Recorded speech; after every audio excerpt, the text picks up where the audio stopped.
नमस्कार। आज के इस रिपोर्ट में आपका स्वागत है। Ratio reports. देखिए, रेशियो रिपोर्ट्स बनाने का ऑब्जेक्टिव है कि जब हम कोई भी दो मार्केट को, दो कमोडिटी को कंपेयर करते हैं तो एक क्लियर कट आइडिया मिलता है कि दो में से एक अच्छा क्या है। रेशियो रिपोर्ट्स हम दूसरे वे में ले सकते हैं, जैसे गोल्ड सिल्वर रेशियो। तो हमें ये पता है सोने और चांदी में दोनों में तेजी आने वाली है, बट तेजी किस में ज्यादा आने वाली है, दैट इज मोस्ट इंपॉर्टेंट। समझिए कि सोने और चांदी दोनों में ही तेजी आने वाली है, बट सोने में ज्यादा करके हम देखते हैं कि वॉलिटिलिटी थोड़ी कम रहती है, जबकि चांदी में वॉलिटिलिटी कुछ ज्यादा रहती है। तो हो सकता है गोल्ड में 1% की तेजी आपको मिल जाए, बट चांदी 2.5-3% की तेजी दे सकता है। तो ऐसे ही कुछ अपॉर्चुनिटी हम इस रेशियो रिपोर्ट्स में लाते हैं।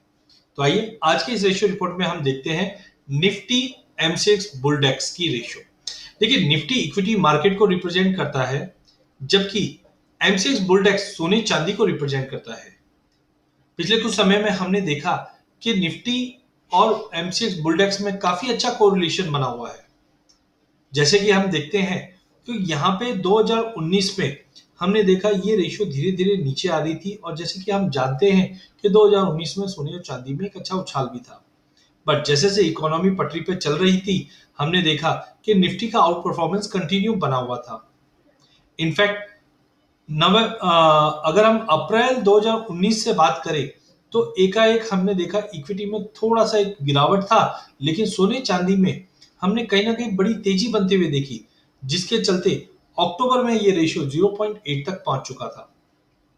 फिर हमने देखा कि प्राइजेस इक्विटी मार्केट में रिकवरी आती गई और 200 मूविंग एवरेज के करीब इक्विटी पहुंचती गई। बट पेंडेमिक की वजह से हमने देखा एकाएक इक्विटी मार्केट में ज्यादा बड़ा करेक्शन आता हुआ दिखाई दिया, और ये रेशियो 1 से गिरकर करीबन 0.6 तक पहुंच गई।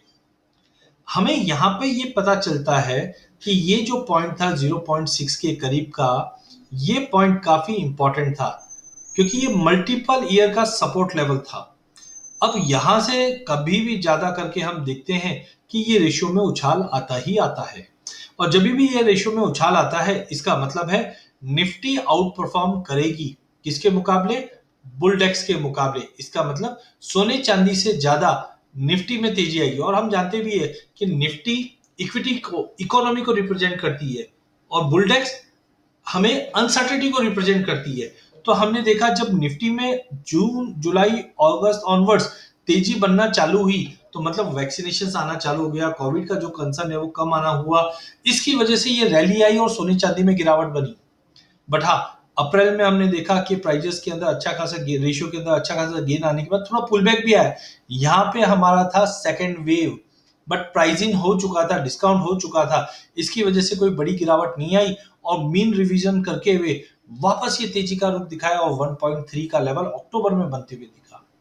बट कहीं ना कहीं अब टेक्निकल इंडिकेटर्स की बात करते हैं, जैसे कि आरएसआई, फिशर, चॉपी इंडिकेटर, ये अब बता रहे हैं कि ये रेशियो में अब गिरावट आनी चाहिए। इनके 78.6% का फिबोनाची का लेवल तोड़ देता है, तो प्राइजेस कहीं ना कहीं 61.80 के फिबोनाची लेवल या 200 मूविंग एवरेज के इर्द गिर्द आता हुआ दिखाई दे रहा है। अगर इतना बड़ा रेशियो में फॉल आता है, इसका मतलब है निफ्टी के मुकाबले सोने चांदी में तेजी बनेगी, मतलब एमसीएक्स बुलडेक्स में तेजी बनेगी। और पिछले एक हफ्ते से हो क्या रहा है? निफ्टी रेंज बाउंड एक्टिविटी कर रहा है, जबकि सोने चांदी में जबरदस्त तेजी बनते हुए हमने देखा सोना 2000 रुपया पिछले 15-20 दिनों में बढ़ गई, चांदी में भी हमने 6000 रुपए के आसपास की तेजी देख ली है, एमसीएक्स बुलडेक्स में भी 1000 पॉइंट की तेजी देख ली है। तो कहीं ना कहीं अब ये रेशियो नीचे जाते हुए दिखाई दे रही है। इसका मतलब है निफ्टी के मुकाबले आपको एमसीएक्स बुलडेक्स में इन्वेस्ट करना चाहिए, क्योंकि ये रिटर्न्स ज्यादा अच्छा दे सकता है। तो एमसीएक्स बुलडेक्स एमसीएक्स के ऊपर बुलियन का इंडेक्स है, जहां पे आप इन्वेस्ट कर सकते हैं। ऐसे ही अच्छे वीडियो के लिए आप हमारा चैनल सब्सक्राइब कीजिए। हम टाइम टू टाइम आपके लिए इक्विटी, कमोडिटी, करेंसी के अपडेट लाते रहेंगे। आप हमारा टेलीग्राम चैनल भी ज्वाइन कर सकते हैं, साथ में गूगल प्ले स्टोर से हमारा ऐप भी डाउनलोड कर सकते हैं। वीडियो अगर पसंद आया तो आप इस वीडियो को शेयर जरूर कीजिए। धन्यवाद।